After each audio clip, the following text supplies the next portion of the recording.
Okay masters. ముందుగా బ్రహ్మర్షి పత్రిజీ గారికి నా ఆత్మ ప్రణామములు. నాకు ఈ జ్ఞానాన్ని తెలియచేస్తూ ఉన్న వంశీకిరణ్ మాస్టర్ గారికి నా ఆత్మ ప్రణామములు. ఈ గ్రూప్‌లో ఉన్న ప్రతి ఒక్కరికి నా కృతజ్ఞతలు. ఎందుకంటే చక్కగా విని మీరు కూడా వాటిని ఆచరిస్తున్నందుకు నేను థాంక్స్ చెప్పుకుంటున్నాను. సో, ఈరోజు మనం ఏం చెప్పుకుంటున్నాం అనంటే లైఫ్ ఆఫ్టర్ డెత్. అంటే మరణం తర్వాత జీవితం. అంటే మరణం తర్వాత మనం ఎక్కడికెళ్తాం? ఒక ఉన్నత తలాలు. మనకు భౌతికంగా ఉన్నప్పుడు స్వర్గం, నరకం ఉంటుందంట. అక్కడికి వెళ్తామంట అనేది మన అభిప్రాయము. కానీ ఆధ్యాత్మికంగా ఎదిగినాక మనకేంటి ఉన్నత తలాలు అనే మాట వింటున్నామనమాట. అంటే ఇప్పుడు మనం ఈ భూమి మీద ఉన్నాము. ఇదేమో ఉన్నతలం. అంటే మనం ఉన్న ప్లేస్.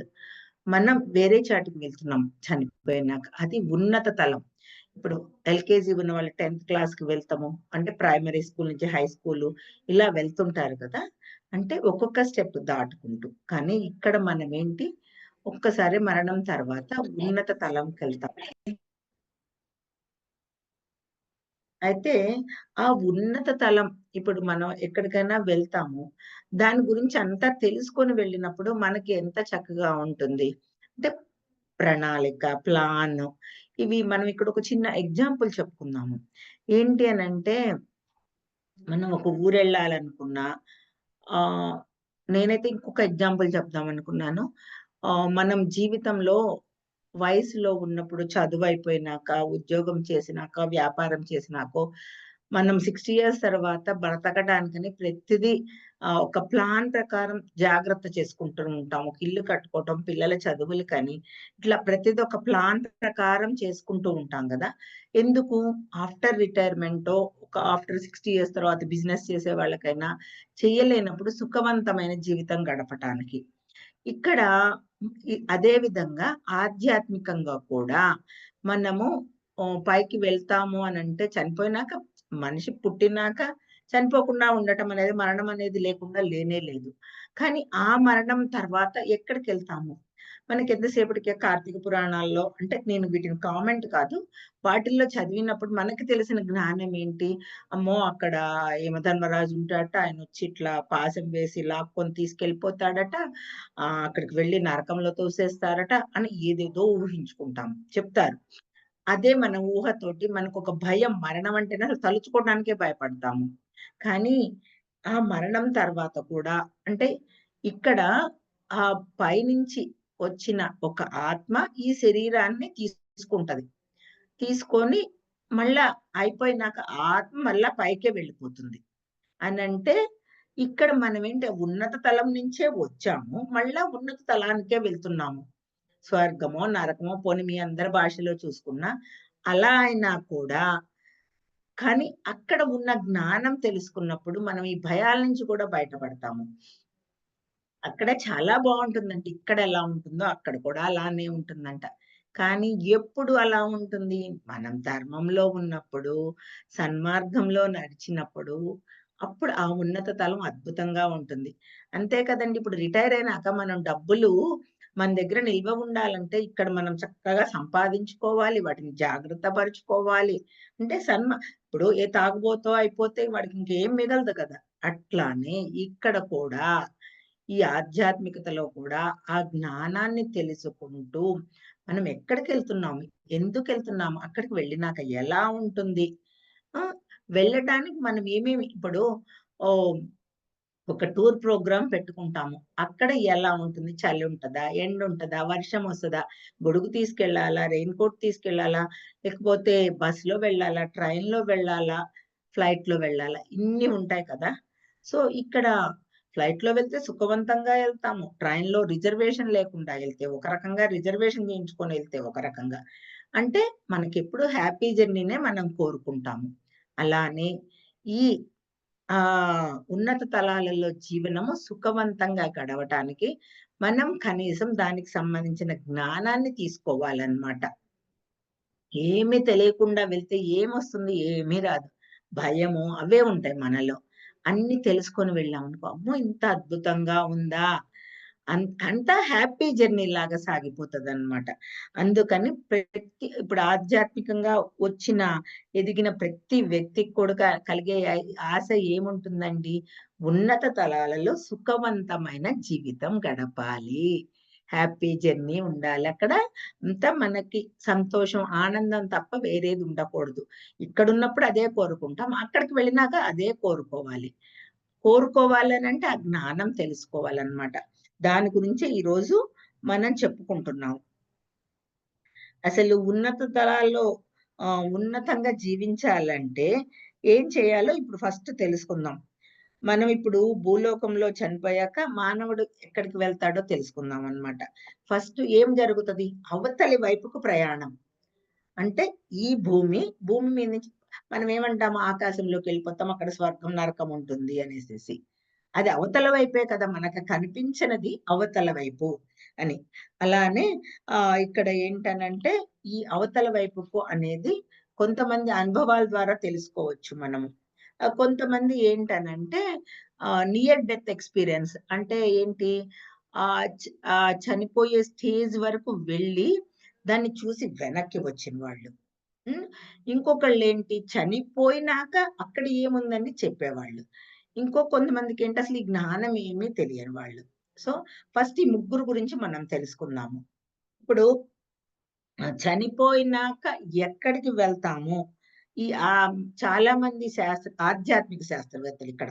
ఈ మామూలు భౌతిక శాస్త్రవేత్తలు కాదు. ఆధ్యాత్మిక శాస్త్రవేత్తలందరూ పరిశోధించిన ప్రకారం ఏంటనంటే, ఒక టన్నెల్ లాంటిదుంటది. మనము చనిపోవడం అనంటే ఏంటి? మన బాడీ ఇంత పెద్ద బాడీలో నుంచి మన ఆత్మ ఆ సూక్ష్మ శరీరం ఎంతుంటదట? 4 అంగుళాలుంటది. 14 గ్రాములు బరువుంటదట. అంటే మనం ఇప్పుడు ఒక 5 అడుగులున్నామనుకోండి. అక్కడి నుంచి ఒక్కసారి ఇంత చిన్న ఒక పార్ట్ బయటకొచ్చేసేస్తే అది వెళ్తూ ఉంటుంది. అసలు ఒక్కసారి మనకేం జరుగుతుందో అర్థం కాదు. ఎప్పుడు ఆ జ్ఞానం తెలియనప్పుడు. ఈ జ్ఞానాన్ని తెలుసుకున్నామనుకో అప్పుడు ఓకే. ఇదొక సూక్ష్మ శరీరము. ఇది ఇలా బయటకి వెళ్తుంది. ఈ అనుభవాల్ని మనం ధ్యానంలో గూడా పొందుతాం మాస్టర్స్. అక్కడేంటి ధ్యానంలో సూక్ష్మ శరీర యానం అని కలల్లో ఎక్కడికో వెళ్ళినట్టు, ఎత్తైన చోటకున్నట్టు అనేసేసి. అప్పుడు మననెవరన్నా లేపినప్పుడు ఒకసారి ఉలిక్కిపడి లెగవటమో, లేకపోతే ఆ ఎత్తు మీద నుంచి మనం ఒక్కసారి కిందకి జారినట్లు అనిపించినప్పుడో ఉలిక్కి పడతాం. అంటే ఏంటి? అక్కడి నుంచి మనం బతికుండి కలల ద్వారా, సూక్ష్మ శరీర యానాల ద్వారా వెళ్తే గనక, ఒక్కసారి ఆ ఆత్మ వచ్చేసి మన బాడీలోకొచ్చేయాలి. సో, అప్పుడు ఒక ఉలికిపాట్లనేది వస్తది. అది చిన్న పిల్లల్లో ఎక్కువగా చూడొచ్చు. సో, ఇక్కడ మనకేంటంటే, ఈ చనిపోయినాక ఎలా ఉంటుంది? అంటే ఇప్పుడు కొంతమందుంటారు. చివరి వరకెళ్ళిపోయి హార్ట్ అటాక్ వస్తుంది. వాళ్ళు చనిపోయారని అనుకుంటాము. డాక్టర్స్ ఇలా పెట్టి కొట్టడము, ప్రెస్సింగ్ చేయటము, ఏదో చేసినప్పుడు ఒక్కసారి మళ్ళా ఇలా అయ్యి ఊపిరి తీసుకుంటారు. అంటే ఏంటి? వాళ్ళ డెత్ ఎక్స్‌పీరియన్స్ పొందేసి వెనక్కొస్తారనమాట. అంటే ఆ! అంటే ఏంటనంటే ఇక్కడ ఆ టన్నెల్ ఉంటది. ఆ టన్నెల్‌లో నుంచి లోపలికి వెళ్తే ఆ చివరలో ఒక వెలుగుంటది. అక్కడ అందమైన ప్రకృతి ఉంటది. ఇలా అనేసేసి శాస్త్రవేత్తలందరూ చెప్పారు. ఇక్కడ అది ఏంటి ఇప్పుడు కొంత దూరం వెళ్లి వెనక్కొచ్చేస్తారంటారు చూడండి. అది అక్కడ ఇట్లా ప్రెస్ చేసినప్పుడు అది సెమీ కోమా అనుకోవచ్చు. ఏదైనా కొంతమంది కోమాల్లోకెళ్ళి చాలా రోజుల తర్వాత బయటికొస్తారు. అవన్నీ వాటిల్లో ఏదైనా అనుకోవచ్చనమాట. అసలు మనము ఈ భూమి మీద ఉన్నప్పుడు మానవుడిలాగా ఉండి పైకి వెళ్లి దైవం అవ్వం కదా! ఈ భూమి మీద ఎలా ఉన్నామో పైకెళ్ళినప్పుడు అలానే ఉంటాము. అక్కడ దేవతలుంటారు, దైవాలుంటారని చెప్పారు గానీ, మనం దైవం అవుతామని ఎవ్వరూ చెప్పలేదు. అంటే ఏంటి? ఈ భూమి మీద ఉన్నప్పుడు ఎలా ఉంటామో అక్కడికి వెళ్ళినాక అలానే ఉంటామనమాట. సో, ఈ సూక్ష్మ శరీరం అనేది బయటకొచ్చి వెళ్తుంది. ఇక్కడ ఏంటి అనంటే చెప్పాం గదా! ఒక్కొక్కళ్ళ నియర్ డెత్ ఎక్స్‌పీరియన్స్. దాని గురించి ఒక చిన్న ఇది చెప్పుకుందాము. ఏంటి అనంటే సిల్వియర్ బ్రౌనే గారు ఆయన పుస్తకంలో రాసారట మరణానుభవం. ఆయన 42 ఏళ్ల వయసులో ఒకసారి ఆయనకి ఆపరేషన్ జరుగుతుంది. గుండె ఫంక్షన్ ఆగిపోతుందనమాట. అప్పుడు కలిగిన అనుభవం ఆయన చెప్తున్నారు. సో, అది యాజ్ ఇట్ ఈజ్ చెప్తాను నేను. ఆహ్, ఆ సొరంగం ఎక్కడో పైనుంచి రాలేదు. నిజానికి నా శరీరం నుంచి పైకి లేచింది. నా సొంత ఎథరిక్ పదార్థం నుంచి వచ్చినట్లు కనిపించింది. ఆకాశం దిశగా పైకి వెళ్ళే బదులు అది సమాంతరంగా మార్గం చూపించింది. 20 డిగ్రీల కోణంలో మరి అవతల వైపు మేఘాలు అధిగమించిన ఒక సుదూర స్వర్గం ఏదో కాదు అని నిర్ధారించింది. ఆ సొరంగం ద్వారా నేను ముందుకు వెళ్తూ ఉన్నప్పుడు నేను పూర్తి సజీవత్వంలో అంటే బ్రతికి ఉన్నానని ఆయన అనుభూతి చెందటం మాత్రమే కాదు. ఆయన సజీవత్వంలోనే ఉన్నారు. కేవలం నా శరీరం అంటే మనం ఈ శరీరం ఏంటి? ఇక్కడ ఉండటానికి ఒక వాహనం లాంటిది కదా! సో, నా శరీరం ఈ జీవిత కాలంలో పయనించిన ఆ వాహనం పనిచేయటం లేదు. నేను గాలిలో తేలుతున్నట్లు, స్వేచ్ఛగా మరి ఉల్లాసంగా ఉన్నట్లు అనుభూతి చెందాను. ఆ కాంతి నా ముందు కనిపించింది. పునీతమైన ప్రకాశం, మరి అపరమైన జ్ఞానంతో నన్ను ఆకర్షిస్తుంది. ఆ సొరంగం చివర ఖాళీలోకి ప్రియమైన వ్యక్తి ఆకారం కనిపించింది. అంటే ఏంటనంటే ఇప్పుడు మనకి ఈ ఆధ్యాత్మికతలోకొచ్చినాక తెలిసింది కదా అందరికి. అక్కడ మన బంధువులుంటారు. చనిపోయిన బంధువులుంటారు. తాతనో, అమ్మమ్మనో, అన్ననో ఎవరో ఒకళ్ళు ఉంటారు గదా! వాళ్ళు వస్తారట మన కోసం. ఎందుకంటే మనం ఒక్కసారి చిన్న శరీరం భయపడుతూ వెళ్తుంది కదా! సో, నీ కోసం మేమందరం ఉన్నాము అనేసేసి మనం వాళ్ళు బ్రతికున్నప్పుడు ఏ రూపాలలో ఉంటారో అదే రూపంలో మనం వాళ్ళనక్కడ చూడగలుగుతామట. అంటే ఏంటి చూడండి. మనం ఇక్కడున్నప్పుడు మన బంధువులతోటే ఉన్నాం. అక్కడికి వెళ్ళినా మన బంధువుల దగ్గరికే వెళ్తున్నాము. అంతేగాని ఎక్కడికో ఎళ్ళిపోవటం లేదు.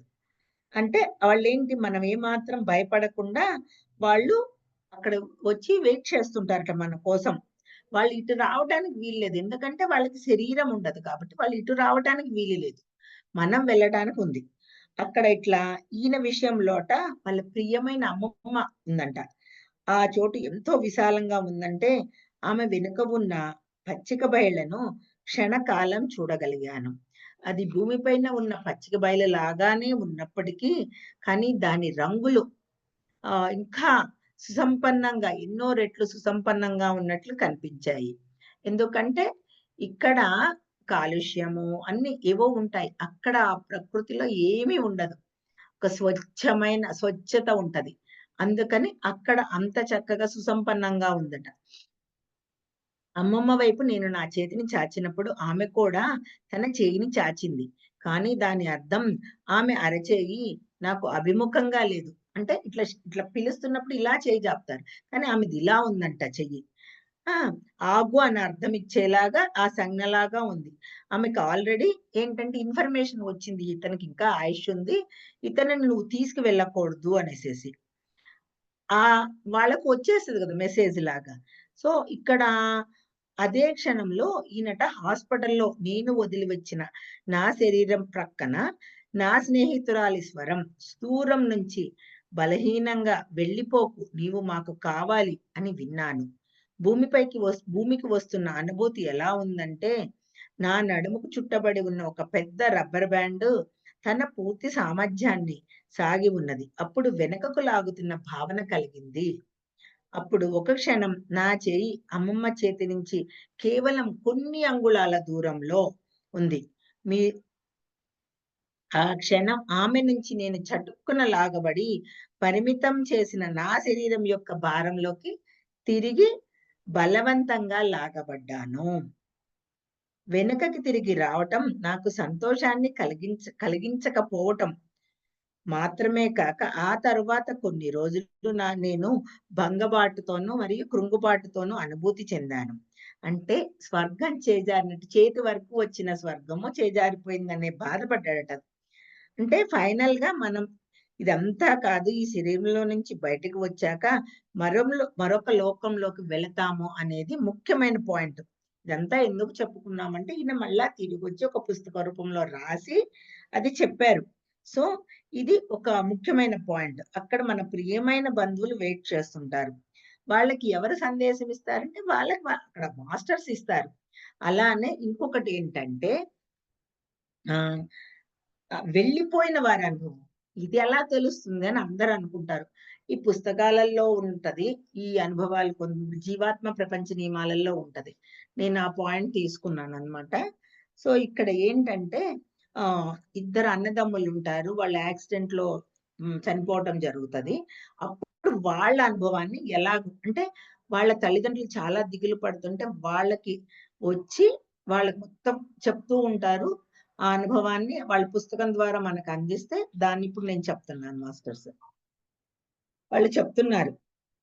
హఠాత్తుగా నల్లగా అంటే వాళ్ళు కార్‌లో వెళ్తూ ఉన్నప్పుడు జరిగిందిది. హఠాత్తుగా నల్లగా పెద్దగా భయంకరంగా ఉన్నదేదో నా దారికి అడ్డు వచ్చింది. కారుని ఎడమ వైపుకు త్రిప్పాను. బ్రేకులు వేశాను. కానీ అవి పాడైపోయాయి. నా ముందొక చెట్టు కనిపించింది. ఆ చెట్టుకి వెళ్లి గుద్దుకున్నాను అని చెప్తున్నారు వాళ్ళు. వాళ్ళు ఏంటంటే రితు, విప్సి అనేసి వాళ్ళిద్దరు అన్నదమ్ములనమాట. సో, అక్కడ వాళ్ళు ఆ పొందిన అనుభవం చెప్తున్నారు. అంటే ఇతను విస్పి అన్నమాట. ఇతను చెప్తున్నాడు ఈ అనుభవాన్ని. నేను నా భౌతిక శరీరంలో నుంచి బయటికి రావటం చూశాను. మనం చెప్పుకున్నదే కదా! ఇది. నా శరీరం గెడ్డిలో పడి ఉంది. నేను నా శరీరంలో లేనని గుర్తించాను. తేలికగా ఉన్న ఆధ్యాత్మిక శరీరంలో నేనున్నాను. నాకేమి నొప్పి కానీ, అసౌకర్యం కానీ లేదు. నొప్పి, అసౌకర్యం అవన్నీ శరీరానికుంటాయి. ఆత్మకుండదు. భూమి మీద నేను చచ్చిపోయానని అప్పుడే నాకు అర్థమైంది. చుట్టూ చూశాను. ఎవరూ కనపడలేదు. ఓరి దేవుడా! ఆత్మలోకంలో నన్ను ఆహ్వానించటానికి ఎవరూ రాలేదు అన్నాను. కొన్ని క్షణాల తర్వాత నా ప్రక్కన ఒక ఆత్మ కనపడింది. నా తమ్ముడు రతులా కనిపించటంతో చాలా సంతోషించాను. నేనతన్ని కౌగిలించుకొని ముద్దు పెట్టుకున్నాను. కనీసం మనం ఇక్కడ కలిసాము అన్నాను. ఆ ఆత్మ చిరునవ్వుతో ఇలా అంది. విస్పి, నేను రతును కాను. రతు అక్కడ ఉన్నాడు. భౌతిక శరీరంలో ఇంకా శ్వాసిస్తూ ఉన్నాడు. నేను క్రిందకి రతు వైపు చూశాను.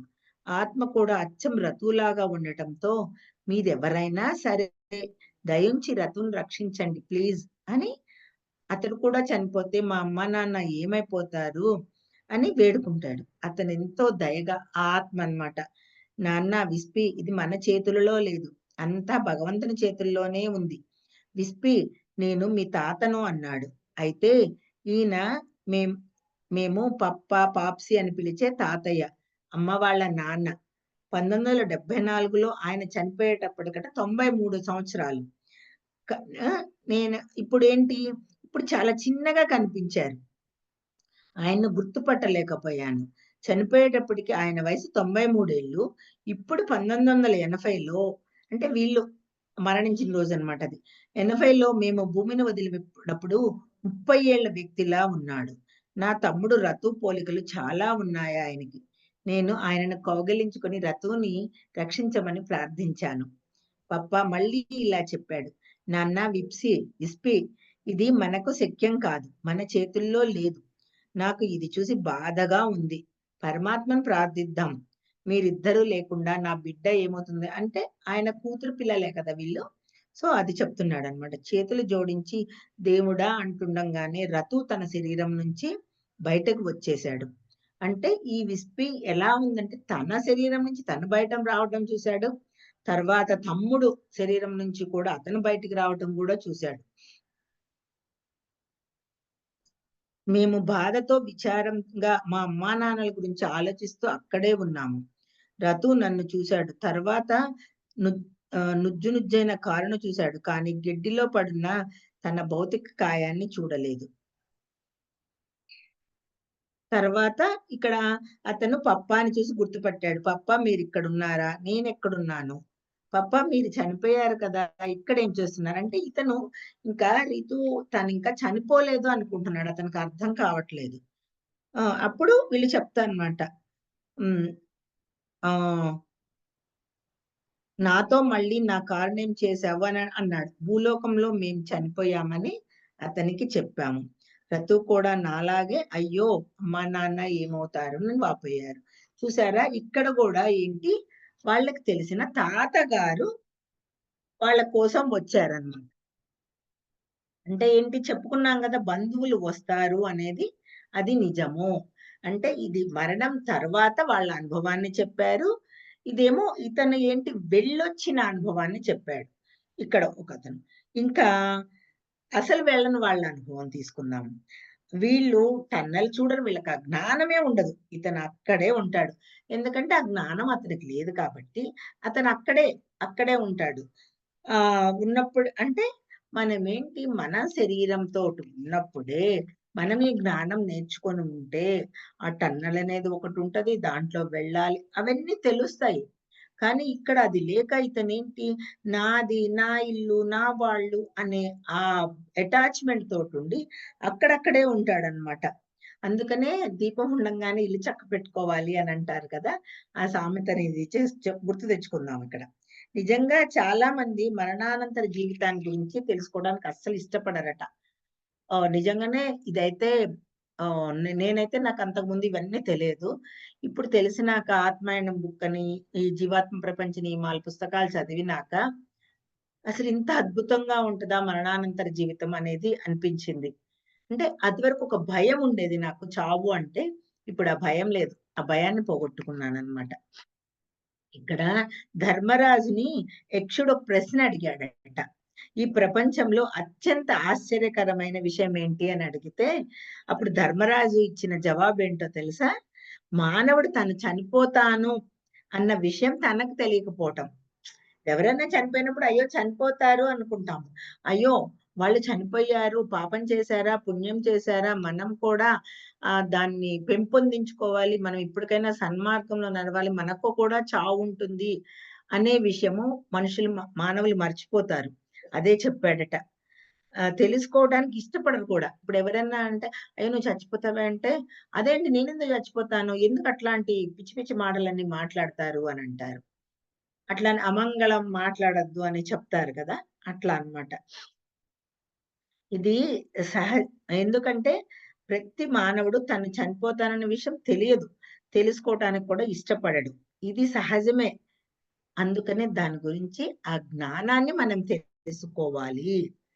ఈ జ్ఞానం తెలియని వారి జీవితం ఏమవుతుందంటే ఎర్త్ బాండెడ్ సోల్ అనంటే మామూలుగా తెలిసినప్పుడు ఆత్మ పయనించేసి వెళ్ళిపోతుంది. లేనప్పుడు ఏమవుతుంది అది స్పిరిట్ అంటే దెయ్యంలాగా మారి ఇక్కడే ఉంటుంది. దెయ్యం అంటే ఏమి ఉండదు. వాళ్ళ ఆత్మ ఇక్కడిక్కడే తిరుగుతదనమాట. ఆ సినిమాల్లో చూపించినట్టు మనకు ఆ తెల్లని ఇది అవి అంతా నాకు కరెక్ట్ తెలీదు. సినిమాల్లో చూపించింది అనుకుందాం. అదే గనుక జ్ఞానం తెలిసుంటే గనక ఎక్కడికి వెళ్ళాలో వాళ్ళకి తెలుస్తది. మన శరీరంలో నుంచి చైతన్యం బయటకు వచ్చినప్పుడు తర్వాతన గురించి ఆ జ్ఞానం తెలిసి ఉంటే అవతలి లోకాలకు ప్రయాణం చేస్తే అది ఆత్మ అవుతుంది. లేకపోతే అది స్పిరిట్ అవుతుందన్నమాట.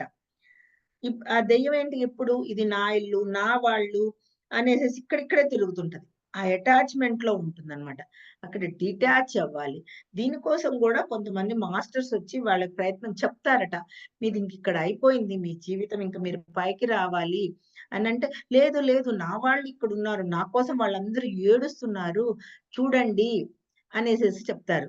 మనం 'ఆ నలుగురు' సినిమాలో చూసాం గదా! అతను రాజేంద్ర ప్రసాద్ ఏంటి చూడండి నా వాళ్ళు ఏడుస్తున్నారు నా కోసం అంటే, పిచ్చోడా వాళ్ళు ఎట్లాంటి వాళ్ళో నీకే తెలుస్తది. ఇక్కడ ఉండి చూడు తర్వాత ఏం జరుగుతుందని చూపిస్తారు.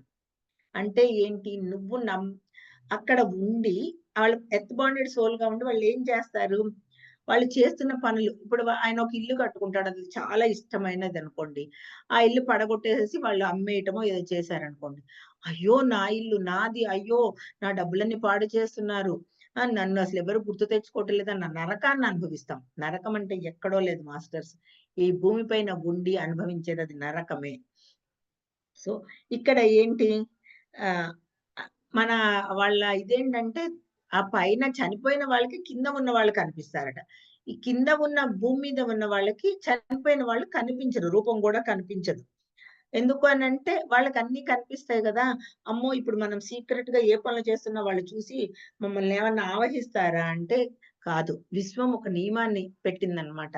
అప్పుడవి కొన్ని కొన్ని కనిపించవు. ఆ రూల్‌లో ఉన్న వాటిని మాత్రమే వాళ్ళు చూడగలుగుతారనమాట. అందుకనే ఆ విశ్వం వాళ్ళకి అనుమతి ఇవ్వబడలేదన్నమాట.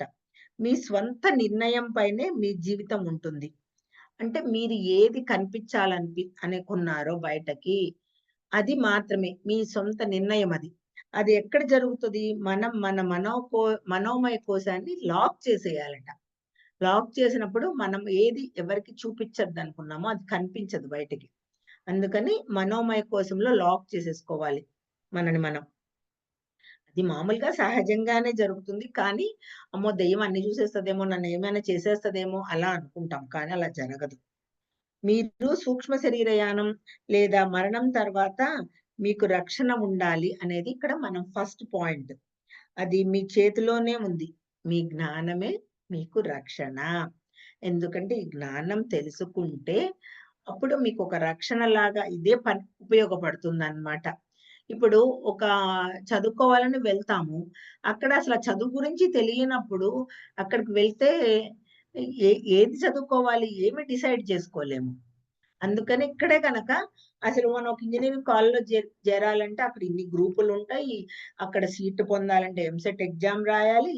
ఇలా ప్రతిదీ ఆ ప్రణాళిక ప్లానింగ్ ఉంటది. అది వేసుకుంటూ వెళ్తే అక్కడ హ్యాపీగా సీటుని పొందగలుగుతాం. అలానే ఇక్కడ కూడా మనకి ఉన్నత తలాలలో అద్భుతమైన జీవనం గడపాలంటే మనం అసలు వాటి గురించిన జ్ఞానం తెలుసుకోవాలి. ఇంకా ఎర్త్ బాండెడ్ సోల్‌కి నరకమే అని చెప్పుకున్నాం గదా! అది. సో, ఇక్కడ ఏంటంటే ఏమవుతది కొన్ని సార్లు ఇక్కడ ఉన్నవాళ్ళు అయ్యో! నా భర్త నన్నొదిలేసి ఎళ్ళిపోయాడు. నా పిల్లలు నన్నొదిలేసి ఎళ్ళిపోయారు. లేకపోతే ఇలా అని ఏడుస్తూ ఉంటారు. వాళ్ళ బాధని వీళ్ళు చూడలేకపోతారు. ఎందుకంటే ప్రేముంటది గదా! వాళ్ళంటే. సో, వాళ్ళ బాధని వీళ్ళు చూడలేక ఏం చేస్తారు, ఇక్కడిక్కడే ఉంటారు. ఆ మాస్టర్స్ వచ్చి తీసుకెళ్తానన్నా, "వద్దు, వద్దు మేము రాము. మా వాళ్ళు చూడు ఎంత అల్లాడిపోతున్నారో" అనేసేసి. నిజంగా వాళ్ళు ఎదురుగా వెళ్లి కనిపిస్తే, అమ్మో! చచ్చిపోయాడు కదా! మా ఆయన దెయ్యమేమో, అమ్మో! వద్దు నన్ను పట్టుకొని ఇది చేస్తున్నాడు అనేసేసి మళ్ళా మనమే పూజలు చేస్తాము. నిమ్మకాయలు కట్టడం ఏదో చేసేసి, పూజలు చేసేసి, అమ్మో! వీడు దెయ్యం అంటాము. చూడండి అప్పుడు అతను అనుభవించే నరకం ఎంతుంటుంది? కోరుకుంటున్నాం వాళ్ళుంటే బావుండని. కానీ వాళ్ళు నిజంగా అంటే ఎలా కనిపిస్తారు అంటే వాళ్ళకి మీకు ధ్యానంలో కానీ, కలల్లో కానీ అలా కనిపించినప్పుడు, అమ్మో! దెయ్యమై ఇంటిని పట్టుకొని వేలాడుతున్నాడు. ఈయన బాబోయ్! నాకు భయమేస్తుంది అనేసేసి మనమే భయపడతాం. అందుకనే వాళ్ళని వెళ్ళనివ్వాలి. వాళ్ళు పైనుంచి కావాలంటే మనకేమైనా హెల్ప్ చేయగలరు.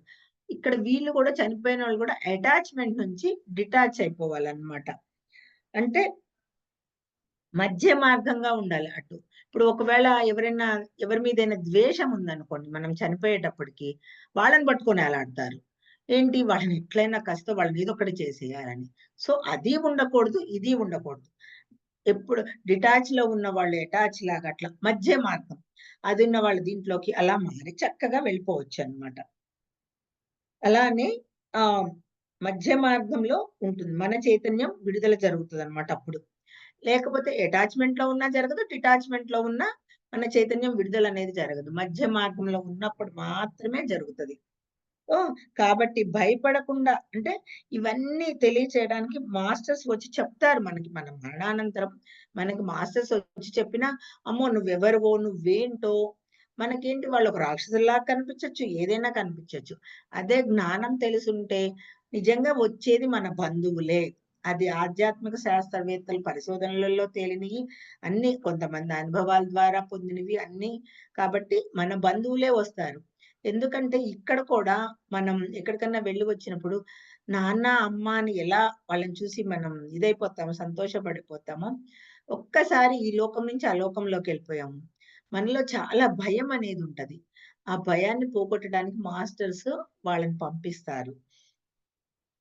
అందుకనే ఇక్కడ మనమేంటి తెలుసుకోవాల్సింది ఆ జ్ఞానం.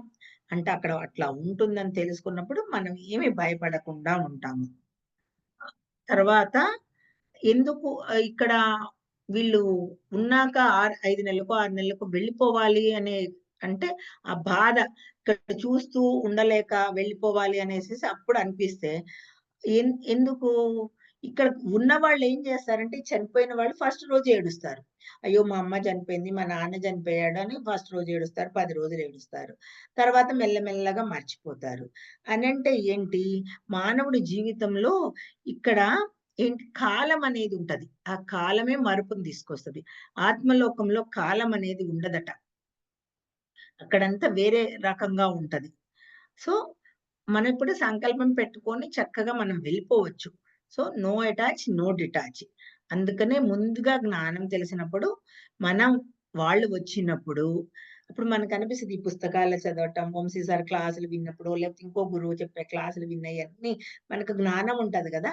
మనం అనుకుంటాం వాళ్ళని చూడగానే, అవునవును. ఆ పుస్తకంలో అలా రాసింది. మా మాస్టర్ గారు గూడా అలానే చెప్పారు. నిజంగానే అలానే జరుగుతుంది అని అనుకుంటాము. అలా మనం వాళ్ళొచ్చి మనల్ని తీసుకెళ్ళిపోతారు. అక్కడంటే 7 తలాలుంటాయి. అంటే 7 స్థాయిలలో మన ప్రయాణం ఉంటుందనమాట. మొట్టమొదటి స్థాయి ఏంటంటే పునఃప్రవేశం. అక్కడ ఏం జరుగుతుందంట, అందరు వెల్కమ్ చెప్తారు. బంధువులందరూ కలుస్తారు. అంటే ఒక్కసారిగా ఈ లోకంలో నుంచి పైకెళ్ళినప్పుడు భయపడుతూ ఉంటాం కదా! ఆ భయాన్ని పోగొట్టడానికనమాట వాళ్ళందరూ కలిపి నీకోసం మేమిక్కడున్నాము. నువ్వేం భయపడొద్దు ఇలా. ఇక్కడ ఎట్లా ఉంటుంది, ఇక్కడ పచ్చగడ్డి, మన ఇల్లు, మన ఊరు అట్లానే ఉంటదట ఫస్ట్ మనం వెళ్ళిన చోట. ఆ తర్వాత అక్కడ ఏంటి వాళ్ళందరూ మనకి ధైర్యంలాగనమాట. రెండవ స్థాయి ఏంటి ఆత్మని తీసుకెళ్ళి కాస్మిక్ షవర్ ఆ కింద ఉంచుతారట. అంటే చార్జ్ చేస్తారు. నీవు రెస్ట్ తీసుకో ఎందుకంటే ఒక్కసారి ఒక చోట నుంచి ఇంకో చోటకొచ్చినప్పుడు భయమేస్తది గదా! ఆ భయాన్ని పోగొట్టడానికి నువ్వు రెస్ట్ తీసుకో. నువ్వన్నీ సెట్ అవ్వు అని చెప్పేసేసి మాస్టర్స్ ఆ కాస్మిక్ షవర్ కింద పెట్టి బాగా ఎనర్జీనిస్తారు. అంటే అక్కడ కాస్మిక్ ఎనర్జీ అనేది భోజనం లాగా. మనం ఈ పురాణాల్లో చెప్పుకున్నప్పుడు అమృతము ఏదో చెప్పుకుంటాం కదా! అలాగనుకోండి. ఇంకా తర్వాత మూడవ స్థాయి. అంటే రెండవ స్థాయిలో ఏం జేస్తారు, ఒక పట్నంలో ఉన్నవాళ్ళనుకోండి. పల్లెటూరు వాతావరణం. అక్కడ ఏంటి బంధువులు, ఆప్యాయత, అనురాగాలు ఎలా ఉంటదన్నట్టు వాళ్ళకలా నేర్పిస్తారనమాట. అలా నేర్పించినాక ఆ తర్వాత ఇక్కడ ఏ తలంలో అయినా నీ ఇష్టం ఉన్నంత కాలం ఈ తలాల్లో ఉండొచ్చు. చాలా ఐహికంగా ఆలోచించే మొరటు తరహా మనిషి ఆస్ట్రల్ ప్రపంచంలోని అత్యధిక సాంద్రత అంటే అతనికెప్పుడు ఆహ్, ఏంటంటే ఇక్కడే ఉండాలి అనే అట్లాంటి మనిషికేంటి ఎక్కువ అత్యధిక సాంద్రత కలిగిన భాగంలో సంతోషంగా జీవిస్తాడు. ఎందుకంటే అతనికి ఈ భౌతిక ప్రపంచం మీద వ్యామోహం పోదట. ఆ వ్యామోహంలోనే ఉంటాడు. అలా అతన్ని ఇంకొక తలంలోకి వెళ్ళమని ఎవరు ఫోర్స్ చేయరు. బలవంతం పెట్టరనమాట. తాను వదిలి వచ్చిన జన్మ తాలూకు పాపపుణ్య ఫలాలను అతనికి చూపటం జరుగుతదట అక్కడ. దానినే పర్గేటరీ పీరియడ్ అంటారట. సో, అది పూర్తయ్యాక అతనికి గ్రహింపు వస్తుంది. దానితో అతనికి తాను వదిలి వచ్చిన గత జన్మను పోలి ఉండే జీవితం నుంచి దూరంగా వెళ్ళిపోవాలనిపిస్తది. నెక్స్ట్ ఇంకో తలంలోకి వెళ్ళిపోతాడన్నమాట అతను. సో, అక్కడ ఏమవుతుందతను, అట్లా రెండో తలంలో ఇవన్నీ నేర్చుకొని, మూడవ తలంలో ఆనంద జీవనం అలవాటు చేస్తారతనికి. ఆ రెండో తలం నుంచి వచ్చినాక మూడో తలంలో ఆనందమైన జీవితం. అక్కడ ఏంటి విజ్ఞాన శాస్త్రము, కళాకారులను కలుసుకోవటము, శాంత జీవనము అవన్నీ జరుగుతాయట. మనం కూడా హాస్టల్ ట్రావెల్‌లో వెళ్ళినప్పుడు 3 తలాల వరకు వెళ్ళగలుగుతామట. ఆ తర్వాత అసలు వెళ్ళలేమట. ఎందుకంటే ఒకవేళ మనకి ఎక్కువ శక్తి, ఎనర్జీ ఉంటే వెళ్ళగలుగుతాము. అక్కడుండే మాస్టర్స్ ఓకే. వీళ్ళకి ఎనర్జీ ఉంది కాబట్టి ఈ తలంలో కూడా తీసుకోవచ్చు అనేది అనుకుంటారనమాట. ఇప్పుడు షిరిడి సాయిబాబా 3 రోజులు మరణించితే ఆయన వెళ్ళొస్తాడు కదా! బ్రహ్మలోకం అవన్నీ చూపిస్తారు కదా సినిమాలో. ఆయన ఏంటి అంత శక్తిగల మాస్టర్ కాబట్టి ఆయన వెళ్లారు. తిరిగొచ్చారు. కానీ మా మానవులం మనముకి అంత లేదు. కాబట్టి మూడో తలం వరకైతే వెళ్తాము.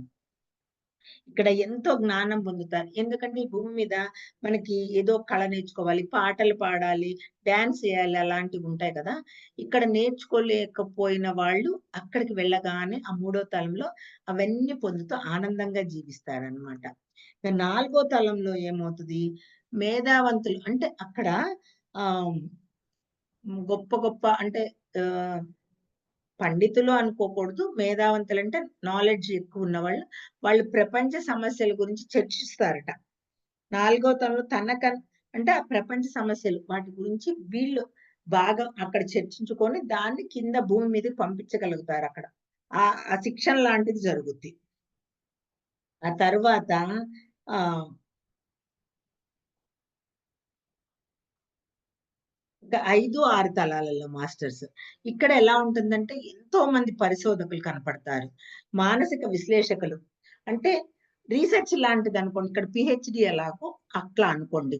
ఆ! మెదడు, గుండె, ఇతర భాగాలలో స్పెషలిస్టులు మొదలైన వాళ్ళుంటారట అక్కడ. అంటే సైన్స్‌లోని వివిధ శాఖలలో స్పెషలిస్టులు, డాక్టర్లు అయిన వాళ్ళు అదే పనిలో అనేక జన్మలు వరుసగా తీసుకోవటం పరిపాటి. మానవాళి శ్రేయస్సు కోసం జ్ఞానమంతా ఒక్కచోట ప్రోగైనా అటువంటి హాస్టల్ తలంలో తన శాఖ వారిని కలవటం ఎంతో లాభదాయకం అనిపిస్తదట వాళ్ళకి. అక్కడ ఆ తత్వవేత్తలందరూ చేరుకొని బృందాల్లాగుంటాయట. వాళ్ళు భూప్రపంచంలోని మానవులకు సహాయం చేయాలని కోరుకుంటారు. నిజంగా అంటే మనకు తెలిసిన దీంట్లో ఒక రీసెర్చ్ చేసినప్పుడు ఒక మెడిసిన్ కనుక్కోవడానికి చాలా సమయం పడతది. కానీ కరోనా సమయంలో అసలు ఈ విశ్వం అంతా ఈ ప్రపంచం అల్లకల్లోలమే తల్లకిందలైపోయింది. అప్పుడు ఎంత ఫాస్ట్‌గా మెడిసిన్ కనుక్కున్నారు. ఆహ్, అది అప్పుడేంటి ఈ ఆస్ట్రల్ తలాల నుంచి 5, 6 తలాల నుంచి వాళ్ళ ఎనర్జీని భూలోకంలో వీళ్ళకి పంపించి, వాళ్ళ ద్వారా ఆ మెడిసిన్ కనుక్కోవడానికి హెల్ప్ చేస్తారు వాళ్ళు. అదట అసలు జరిగేది. అలానే భూప్రపంచంలో అన్న ఆలోచనా సరళి, యుద్ధాల వైపు ఒక దేశం మరొక దేశం మీద పెత్తనం చెలాయించడం వైపు కాకుండా, మరింత పురోగతి మార్గాల్లోకి మళ్ళినట్లయితే, జీవితం మరింత సుఖదాయకంగాను, మరింత అభిలషణీయంగాను ఉంటుందని వాళ్ళ అభిప్రాయం. ఇప్పుడు మనకే చూడండి ఒక యుద్ధం జరుగుతది. ఒక 2 దేశాలు కొట్టుకుంటుంటాయి.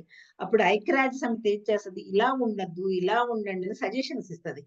శాంతి శాంతియుతంగా వాళ్ళకి ఇద్దరి మధ్య ఒక ఆహ్, బంధంలాగా వాళ్ళకి తెలియచేస్తారు. శాంతి కాముకతలో ఉంటే ఎంత అద్భుతంగా ఉంటది. మీరొక యుద్ధం చేస్తే ఎలా నాశనం అవుతది ప్రపంచము అని వాళ్ళ మనసుల్లోకి వెళ్లి మారుస్తారట. ఇది 5, 6 తలాల్లో వాళ్ళు చేసే పని. సో, తర్వాత ఇంకా ఏడవ తలం. ఇంత గొప్పగా ఉంటారనమాట 5, 6 తలాల్లో వాళ్ళు.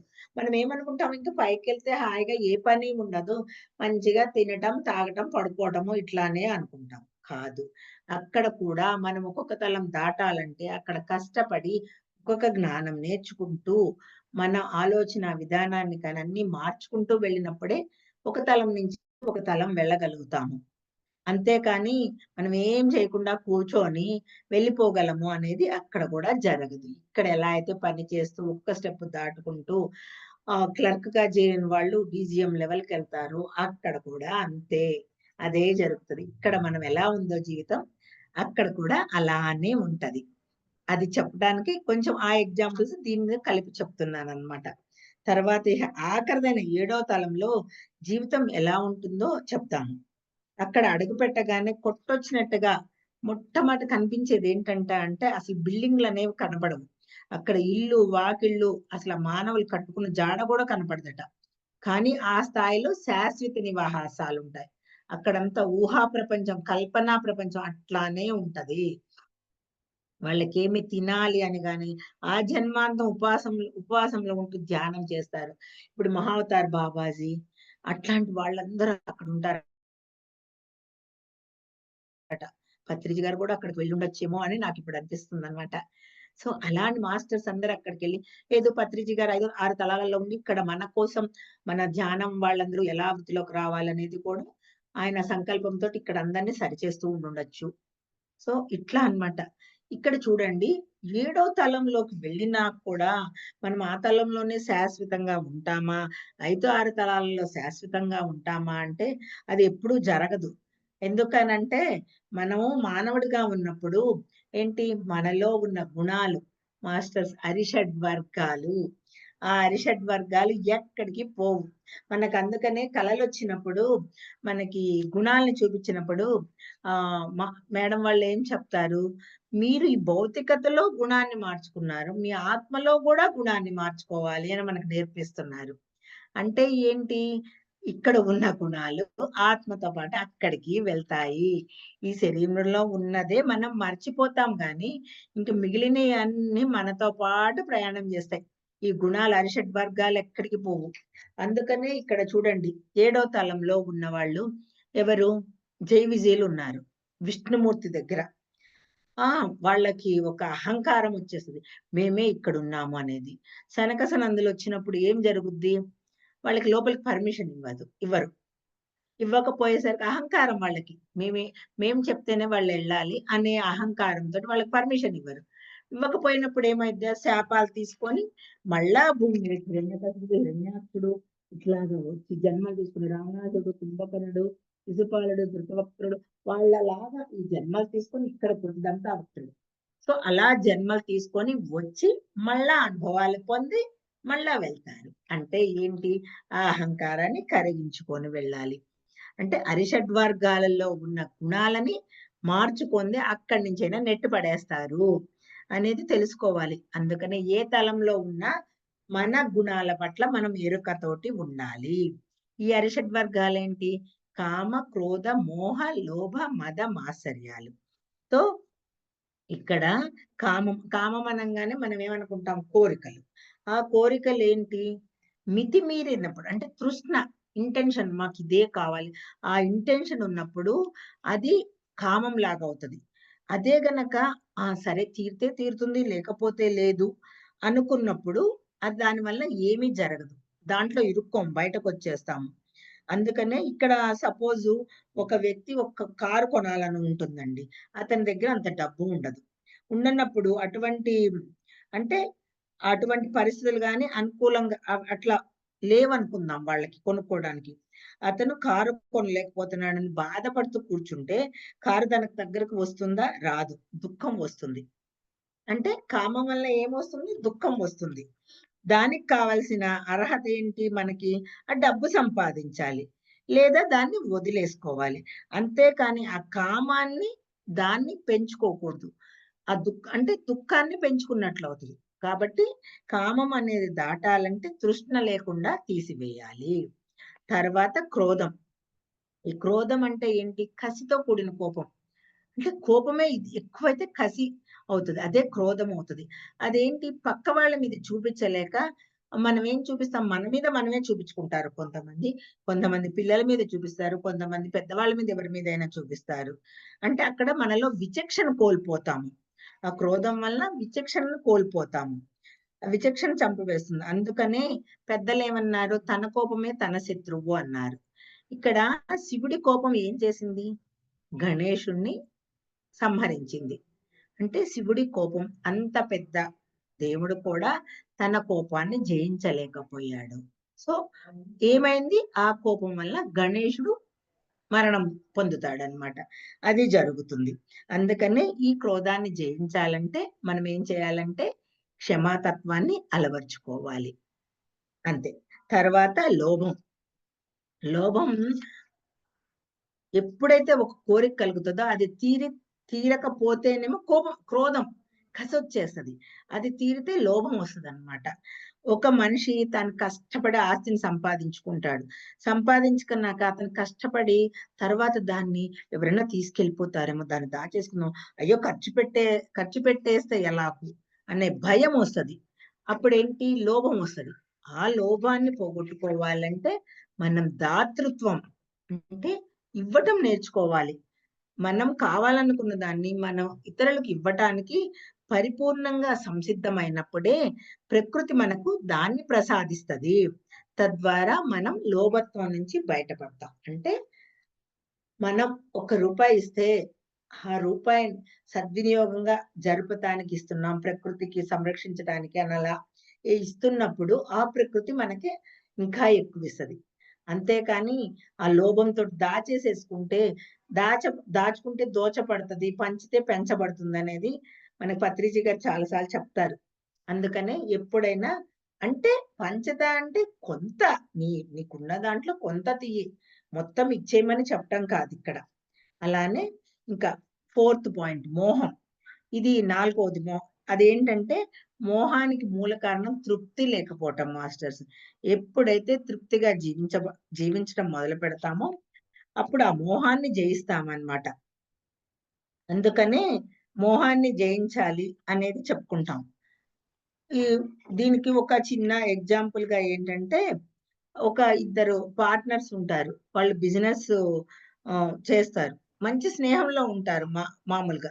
కొన్నాళ్ళు ఒక వ్యాపారం మారుద్దామని వాళ్ళేదో డిసైడ్ అయ్యి, ఆ వ్యాపారం ఆహ్, దాంతోటి మారుద్దాం అనుకుంటారు. వారి స్నేహంతో పెరిగిన మోహంతో వారు వ్యాపారం మొదలుపెట్టే సమయానికి వాళ్ళకి నిజంగా ఆ వ్యాపారాన్ని గురించిన జ్ఞానం తెలిసిన వాళ్ళు ఒకతనొచ్చి, "నేను గూడా పార్ట్‌నర్‌గా కలుస్తాననంటే" వాళ్ళు వద్దు అంటారు. ఏంటి వీళ్ళకి మోహం మేమిద్దరమే ఉండాలనే మోహం ఒకళ్ళ మీద. అందుకని వాళ్ళనట్లా పక్కన నెట్టేయటం వలన, ఆ జ్ఞానం లేకుండా బిజినెస్ మొదలుపెడితే ఏమవుతది? వాళ్ళు నష్టపోతారు.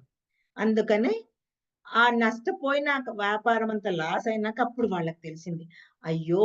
మేము ఒకళ్ళ మీద ఒక మోహంతో వాళ్ళని కలుపుకోలేకపోయాం. అతన్ని కలుపుకొనుంటే మాకెంత చక్కగా ఉండేది అనేసేసి తెలుసుకుంటారనమాట. అంటే ఆ మోహం అనేది పోగొట్టుకోవాలంటే తృప్తి ఉండాలి. తృప్తి లేని జీవితంతో దాంతోటి జీవితాన్ని నాశనం చేసుకుంటారు. తర్వాత ఫిఫ్త్ పాయింట్ మదం. మదం ఏంటి? మదం అంటే అరిషడ్ వర్గాల్లో మదం అంటే అహంకారం. మనం అనుకున్నది సాధించాం అనుకున్న రోజు అహంకారం వస్తుంది. ఇక్కడ అదే గదా! జై విజయులు అదే గదా జరిగేది. వాళ్ళేంటి మేమన్నీ చేసేసుకున్నామనేది. ఇక్కడ మనకి విశ్వామిత్రుడు కథ చెప్పుకుందాం. కౌశికుడు ఆయన ఉంటాడు గదా! ఆయనేం చేస్తాడు? వశిష్ఠ మహర్షి దగ్గరికి వెళ్తాడు. అక్కడ భోజనం పెడితే సురభి ద్వారా ఆయన భోజనం పెడితే ఆహ్, అది కావాలనుకుంటాడు. అతను ఇవ్వను అనంటే అతని మీద క్రోధం పెంచుకుంటాడు. క్రోధం పెంచుకొని అది నాకు కావాలి అని అక్కడ విచక్షణ కోల్పోతాడు. ఆ! మదంతోటి వశిష్ఠుడు నిరాకరించేసరికి అక్కడ విచక్షణ కోల్పోయి మహర్షి అతని పైన యుద్ధానికి సైతం తలపడతాడు. వశిష్ఠుడు అతనికొక సత్యబోధ చేస్తాడన్నమాట. అప్పుడు అప్పటినుంచి అతను రాజ్యం త్యజించి సత్య సత్యాన్వేషణకై బయలుదేరతాడు. బయలుదేరి ఏం చేస్తాడు? రాజర్షి విశ్వామిత్రగా మారిపోతాడు. అంతటి బ్రహ్మర్షి కూడా అరిషడ్ వర్గాలను జయించలేకపోయాడు. మేనకపై మోహంతో అప్సరస్‌కి ఆయనకి లొంగిపోతాడు కదా! తద్వారా అక్కడ తపోశక్తిని మోహం ఇక్కడ. ఇక్కడేంటి ఫస్ట్ మదం ఆయనకొచ్చి వశిష్ఠుడిపై యుద్ధం జేస్తాడు. ఇక్కడ మేనకపై ఉండే మోహంతోటి ఇక్కడ తన తపోశక్తిని కోల్పోతాడు. అలానే ఈ త్రిశంకుడొచ్చి అడిగినప్పుడు త్రిశంక స్వర్గం సృష్టిస్తాడు. అప్పుడు అతనికి ఇంద్రుడు అంటే ఈ త్రిశంకుడికి బ్రతికుండంగానే స్వర్గానికి తీసుకెళ్ళటానికి ఈ విశ్వామిత్రుడిని హెల్ప్ అడిగితే, అప్పుడు విశ్వామిత్రుడు వెళ్లి ఇంద్రుడిని అడిగితే ఇంద్రుడు ఇవ్వను అంటాడు. అప్పుడు అతనికి ఏమవుతుంది మళ్ళా కోపమే వస్తది. అందుకని తన తపశక్తినంతా పెట్టేసేసి మళ్ళా ప్రతిసృష్టి చేసి ఆ స్వర్గాన్ని సృష్టిస్తాడు. ఇక్కడ అంతటి బ్రహ్మర్షి విశ్వామిత్రుడే ఎన్ని సార్లు అరిషడ్ వర్గాల్లో ఇరుక్కుపోయాడు. సో, ఆ మదం, అహంకారం వాటిని పోగొట్టుకోవాలి. దాన్ని జయించాలంటే మన గత జీవితం మనకి గుర్తుండాలి. నేను ఎక్కడి నుంచి వచ్చాను? ఏం చేశాను? ఇంత ఎదిగి మళ్ళా నేనెక్కడికి పడిపోతున్నాను? అనే గత జీవితాన్ని గుర్తుంచుకోవాలనమాట. నెక్స్ట్ మాత్సర్యం. మాత్సర్యం అంటే అసూయ, ఈర్ష్య అలాంటివనుకోండి. అలా అప్పుడు ఏంటి మనకి ఎప్పుడైతే మన కోరికలు తీరవో అప్పుడు అహంకారంతో ఉన్న మనకు పక్కవారిపై అసూయ ఏర్పడుతుంది. అంటే ఇక్కడ చూడండి పాండవులు మయుడు కట్టిన మైసభను చూసి దుర్యోధనుడు అసూయ చెందుతాడు. నాకు లేని మైసభ వారికి ఉండకూడదు అనుకుంటాడు. వారిని అవమానించి వెళ్ళగొట్టాలని జూదాన్ని జూదం పెట్టి దాంట్లో ఓడించి వాళ్ళు ఈ రాజ్యాన్ని వదిలిపెట్టేట్టు చేస్తాడు. కానీ ఎంతటి రారాజైనా పక్కవారిపై అసూయ చెందటం వల్ల చిట్ట చివరికి తన ఉనికిని కోల్పోతాడు. అంటే ఏంటి? వీటిని మనం ఈ అరిషడ్ వర్గాల్ని జయించాలి. అరిషడ్ వర్గాల్ని జయించాలంటే ఫస్ట్ కామాన్ని జయించాలంటే తృష్ణ లేకుండా ఉండాలి. క్రోధాన్ని జయించాలంటే క్షమాతత్వంతో ఉండాలి. లోభాన్ని జయించాలంటే దాతృత్వంతో ఉండాలి. మోహాన్ని జయించాలంటే తృప్తి ఉండాలి. మదాన్ని జయించాలంటే గత జీవితం పట్ల ఎరుక ఉండాలి. మాత్సర్యం పోవాలంటే అభినందించే హృదయం ఉండాలి. అది మాస్టర్స్. చక్కగా ఇలా ఉన్నప్పుడు మనం అక్కడ ఉన్నత తలాలలో అద్భుతమైన లోకి వెళ్తాము. మనము ఒక తలం నుంచి ఇంకో తలం వెళ్ళడానికి కష్టపడక్కర్లేదు. వాళ్ళే ఇన్వైట్ చేస్తారు. రండి మీరు మా తలంలోకి రండి. మా తలం డెవలప్‌మెంట్ కోసం మీరు పాటుపడండి అని వాళ్ళే పిలుస్తారు. అది మాస్టర్స్. ఉన్నత తలాలలో జీవనం హ్యాపీగా ఉండాలంటే మనం ఎలా ఉండాలి? Thank you masters.